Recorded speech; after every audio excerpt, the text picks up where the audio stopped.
this is the kind of like the tough spot the Dems are in. If they agree with you and that you're funding illegals, they're screwed. And if they say they aren't, then they explain it with something that they are obliged to drill down further on, which is when they talk about the asylum process. We know that it's a corrupt process, and Kaylee's right. If you look at 71109, you're going to see alien Medicaid eligibility.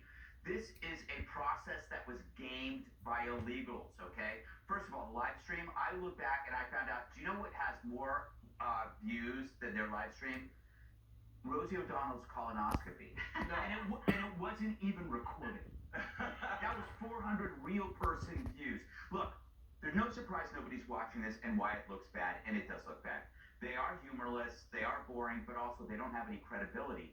This party, your party, lied to all of America about Biden's state. So how can you expect anybody to show up for your live stream after gaslighting them about the biggest political risk that was ever taken? That's like expecting people to come to your birthday party after you burn down the neighborhood, because that's what you did. You burned down the party. So I do think about shutdowns.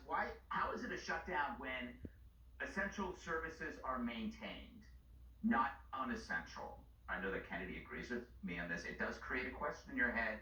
Why is the government involved in the first place in non-essential services that we are paying for? By its very essential services that we are paying for. By its very definition, the government maintains stuff that you cannot do yourself.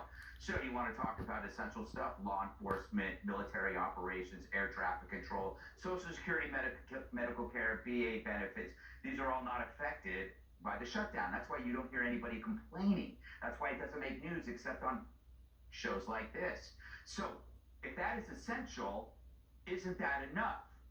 The Dems have transformed the idea of government, which was an essential service, into an endless well of freebies because they don't feel the pain of paying for it. We do. We won't notice when they nickel and dime us to death.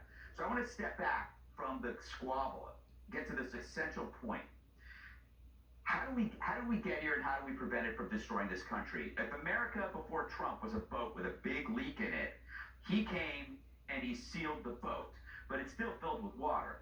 So that he's in the process of extracting the water. Millions of illegals in the boat, soaking up benefits, draining resources, burdening citizens. We need to address that right away, because you can't have, maybe you can have free benefits, but then you have to have a closed border, right? Or you can have an open border and no free stuff. But how do the Democrats, and they can't explain this, how can a country survive when you have an open border and free stuff?